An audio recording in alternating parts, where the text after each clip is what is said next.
Жизнь после жизни есть. Это факт. Накопленных за несколько веков доказательств продолжения жизни после гибели физического тела более чем достаточно для обретения уверенности в том, что и мы, и наши родные и любимые переживаем свои тела и продолжаем жить в других областях мироздания. Что за разлукой всегда следует встреча, новые совместные приключения, радость, счастье и бесконечная любовь. Эта уверенность утешает, очищает от страхов, стрессов, нервов, позволяет начать совершенно новую, счастливую жизнь, наслаждаясь каждой ее минутой, несмотря на любые события и испытания. Этого уже более чем достаточно. И все же я не был бы собой, если бы в целях получения комплексных доказательств и разделения порождаемой ими уверенности с другими не провел личные эксперименты по теоретическим знаниям о жизни после жизни, которые получил в процессе своего духовного разворота. По крайней мере в тех областях, где это возможно. Регрессивный гипноз в прошлую жизнь – это как раз такая область. Любой, интересующийся этой темой, может без каких-либо затрат либо сам найти опытного гипнотерапевта и отправиться в прошлую жизнь, либо же лично изучить основы гипноза по имеющейся в избытке литературе и отправить туда кого-то из родных, друзей и близких.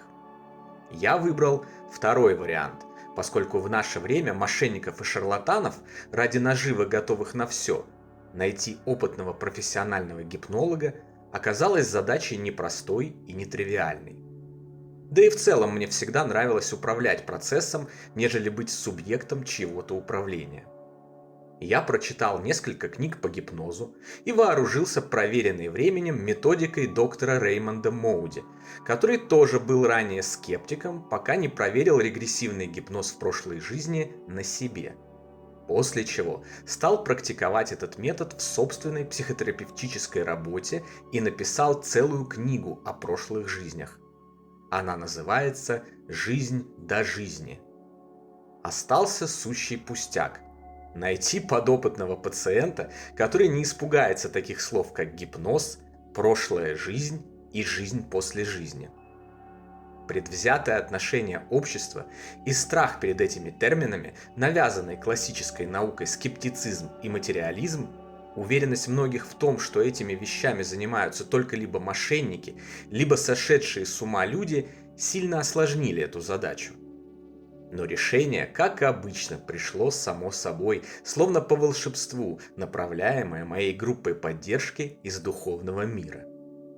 Некоторое время назад отправленный туда своим другом и наставником Сергеем, о котором я уже рассказывал вам в другом видео, я посещал занятия йогой. Однажды ко мне решил присоединиться еще один мой хороший друг – Костя. Обратите внимание, каким удивительным образом складываются, или, может быть, направляются кем-то невидимым, те или иные события, ведущие нас к нужным знаниям и открытиям. На первом же занятии, во время полного йогического расслабления, Костя вдруг почувствовал, что выходит из тела. Он увидел себя со стороны, обозревал помещение, в котором происходило занятие. Его состояние продлилось недолго, возникший из-за непривычных ощущений испуг быстро вернул его в материальное тело. Но этого было достаточно, чтобы я понял, что он обладает зачатками внечувственного восприятия, и значит должен хорошо поддаваться гипнозу. Кроме того, его разум открыт к новым знаниям, лишен предрассудков, а сам Костя является честным, достойным, добрым, неравнодушным и сочувствующим другим людям человеком. Все это вкупе создавало идеальные условия для первого опыта заброса его в прошлую жизнь. Некоторое время спустя я предложил ему попробовать. Он согласился. Мы решили организовать сеанс вечером одного из дней в моей квартире. Костя приехал встревоженным.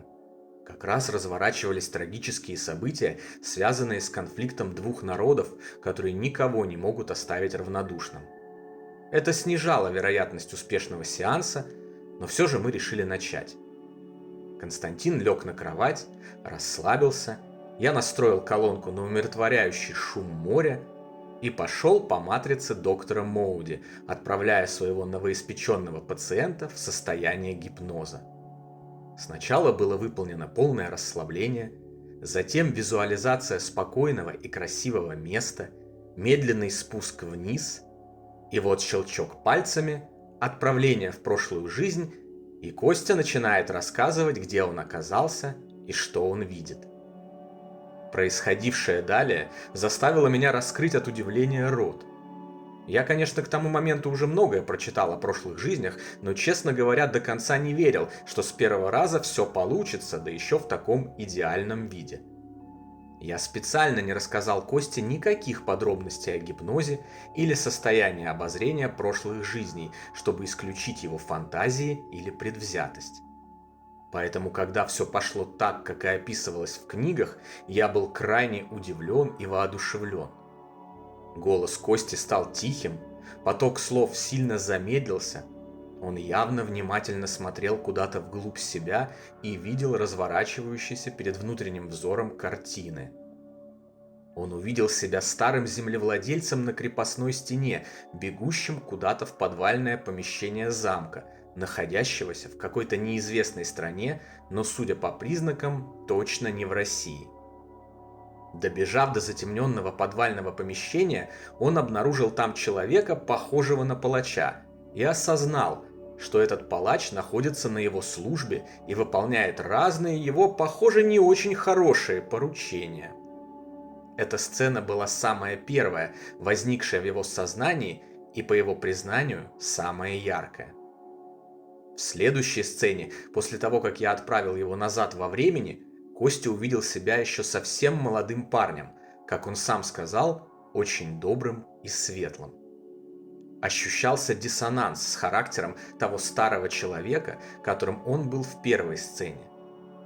Он находился в комнате старинного домика. Там стояла постель, а в постели лежала красивая, мирно спящая девушка. Костя сообщил, что, глядя на нее, он испытывает к ней определенные чувства, но эти чувства скорее тревога и опасения за ее жизнь, нежели любовь. Он описал в мельчайших подробностях дом, в котором они находились, всю обстановку и даже висящий на стене дорогой портрет богатого мужчины с усами в военной форме и с погонами. Как он понял, это был его отец. Возникало ощущение полной реальности происходящего. Это определенно не было сном или фантазией, скорее воспоминанием о действительно происходившем. В следующей сцене Костя снова оказался в своем замке, в часовой башне. За окном стояла ночь, светила луна, а в комнате как будто метался какой-то силуэт, призрак старой женщины. Это было неприятно для Кости, вызывало у него чувство беспокойства, и мы отправились дальше, на этот раз в последний день его прошлой жизни. Костя увидел себя в саду того же замка. Стояла ясная, теплая погода, светило солнце. Где-то поодаль разворачивался прием по какому-то важному случаю с множеством гостей, но Косте не хотелось находиться в этом обществе. Он был стар, одинок, устал и чувствовал полную опустошенность, несмотря на то, что обладал всеми ранее желанными материальными богатствами – землей, замком, положением, деньгами и подобострастием окружающих. Я попросил Костю прогуляться к месту проведения вечеринки и пообщаться с гостями. Нехотя он подошел туда, увидел, как люди здороваются с ним, заискивают, улыбаются и кланяются ему. Затем он увидел женщину из сцены в часовой башне. Она уже не выглядела как призрак, а была вполне плотной, осязаемой. Восседая на некоем подобии трона, она внимательно и недобро смотрела на Костю, не отводя взгляд. Несколько секунд спустя он снова изъявил желание покинуть это место и отправиться через сад к реке. Дойдя до туда, он увидел деревянную лодку с веслами. Немного помедлив, он сел в нее и уплыл вдаль. В этот момент на берег подошла та странная и загадочная женщина, а Костя ощутил себя сначала рядом с ней, а затем, как будто он смотрит на уплывающую с собой лодку ее глазами. Она осталась стоять на берегу с улыбкой, а я отправил его обратно в тело средневекового землевладельца, чтобы узнать, что же происходит в лодке. Но лодки уже не было. В бурной реке с камнями и порогами плавали лишь ее обломки, а тело землевладельца медленно погружалось под воду. Через несколько мгновений Костя увидел себя лежащим на дне и мертвым. Вокруг плавали рыбки, а через толщу воды пробивались лучи солнца. Костя ощутил полное умиротворение и покой. Затем мы вернулись в его настоящую жизнь и несколько минут не могли произнести ни слова, настолько мы были удивлены произошедшими событиями. Это совершенно точно не было фантазиями, галлюцинациями или выдумками. Костя никогда не увлекался историей средневековьем. Более того, он не любит это время, не любит замки и все связанное с ними. Он не стал бы врать мне и разыгрывать все это, не такой он человек. До этого дня он не читал ничего про прошлые жизни, не знал никаких подробностей и вообще не понимал, что и как должно происходить. Я к тому времени уже не являлся скептиком и все равно тоже не верил, что произойдут настолько захватывающие вещи. И тем не менее, все произошло именно так, как описывается во множестве книг по регрессивному гипнозу и прошлым жизням. Так же, как происходило у сотен тысяч людей по всему миру, независимо от их вероисповедания, цвета кожи, происхождения и уровня благосостояния. Мой пациент отправился в прошлые времена, увидел себя другим человеком и отчетливо вспомнил события в мельчайших подробностях. При этом сами события, как вы убедились, услышав этот рассказ, не являются набором бессвязных спутанных картинок, а выстраиваются в ровную повествовательную линию, как это и бывает в реальной жизни. Жизнь и смерть средневекового землевладельца не выглядят фантазией или какой-то сказкой.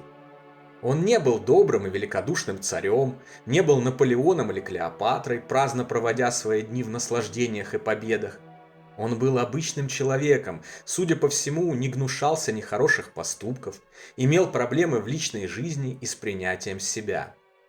Он отправился на смерть глубоко пресыщенным и усталым, несчастным и одиноким, несмотря на то, что в его жизни реализовались любые человеческие материальные мечты.